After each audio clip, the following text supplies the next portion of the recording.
Joke that's been doing the rounds in Delhi's UPSC coaching hubs for years. It goes something like this. Even if you somehow got your hands on the civil services question paper the night before the exam, it wouldn't help you. You'd still fail. It's a joke about difficulty. But this week, it accidentally became a joke about something else. Integrity. Because while one exam regulator in this country is drowning in leak scandals, another one, conducting exams for nearly 1 million people every single year, has almost never had this problem. And last week, the Supreme Court said so out loud in open court.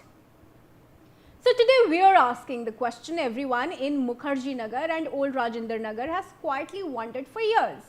What is the UPSC actually doing that everyone else isn't? Hello and welcome to Deep Dive with me, Kriti Mehta.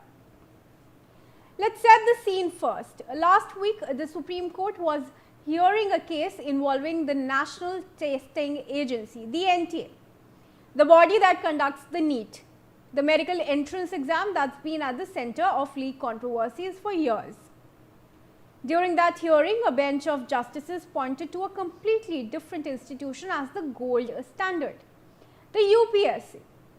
One judge put it bluntly, the UPSC has simply never found itself in this situation, and the NTA needs to learn from it. That's a remarkable thing for a court to say, because the UPSC isn't running a small operation.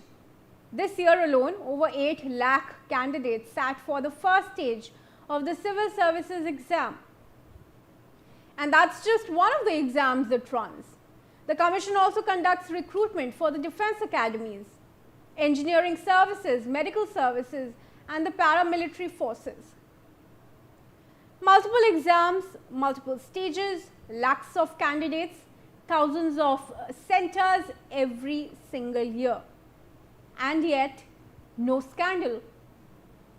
So what's the actual mechanism here? Experts point to 4 things, not luck, signature, structure. The first is the exam format itself. The UPSC's flagship exam isn't a single make or break paper. It's a 3-stage gauntlet, prelims, mains, and then a personal interview. According to UPSC mentor Shekhar Dutt, this structure alone kills a lot of incentive to leak. If you leak one prelims paper, you haven't handed anyone a selection. You've handed them a ticket to round 2 or 3. Compare that to an exam like NEET, where one paper leak can be the entire difference between getting a medical seat and not. The reward to risk ratio for someone tempted to leak a paper is completely different depending on which exam you're talking about. That was the 3 gauntlet structure of UPSC. Now let's talk about who actually touches the paper. Question setting for the UPSC runs through a network of subject experts working independently of each other, with moderators and paper setters bound by strict confidentiality. There isn't full public clarity on the exact internal process. The Commission doesn't publish its playbook for obvious reasons. But what is known is that a dedicated internal mechanism oversees the entire pipeline, from question drafting to the final print. Compare that to NEET's 2026 leak case, where the CBI ended up arresting people who'd sat on the NTA's own expert panels. A retired chemistry professor, a botany professor from Pune. The people setting the questions were the people compromising them. So that was the paper structure and who touches the question paper. Now third is logistics and geography. This one's underrated. NEET is written across hundreds of cities, including small towns, which means question papers have to travel to hundreds of far-flung, harder to monitor locations. UPSC centers, by contrast, are concentrated largely in state capitals and major cities. Fewer locations, tighter oversight, shorter and more controllable supply chains for the actual physical papers, which by the way are printed in secure, surveilled facilities and moved in sealed packets. Less surface area means fewer points of failure. Next and the final part of this comparison is the stakes for the people inside the system. The officials involved in setting and handling UPSC papers know exactly what they are protecting. The pipeline that produces India's IAS, IPS and IFS officers. What is the country's steel frame? The security, scrutiny and consequences attached to compromising that process are of a different order altogether compared to other exams. Now, none of this means the UPSC is flawless. It isn't. The commission has had its own scandals, just not leak scandals. There was Safir Karim, a probationary IPS officer who was caught in 2014 using a Bluetooth device to receive answers from outside the exam hall, allegedly relayed by his own wife while reattempting the exam to upgrade his rank. The case got compared at the time to a Bollywood movie plot. And more recently, there was trainee IAS officer Pooja Khedkar, accused of using questionable OBC and disability certificates to gain extra attempts and reservation benefits, allegedly appearing for the exam since 2012 under that arrangement. So, the UPSC's weak points have historically been about individuals gaming the system from the inside. Impersonation, certificate fraud, cheating devices, not entire papers walking out of the back door before the exam even starts. Now, the commission has also been layering in reforms, 5G jamming at centers, changing to seating arrangements, and this year for the first time in its history releasing a provisional answer key so candidates could challenge it before the final key was locked in. Small moves, but they signal an institution that's still adapting, not one that's resting on its reputation. So, is UPSC's model exportable? Well, partially. Multi-stage formats, centralized geography and tighter paper setting networks are structural choices.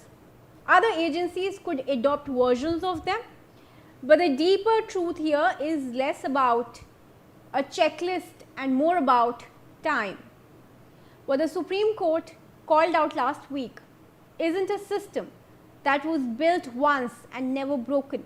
It's one that's been stress tested, patched and built and rebuilt for decades against forms of cheating that keep evolving. Now, joining me for this discussion is educationist Keshav Agarwal. Thank you very much for joining us, Mr. Agarwal.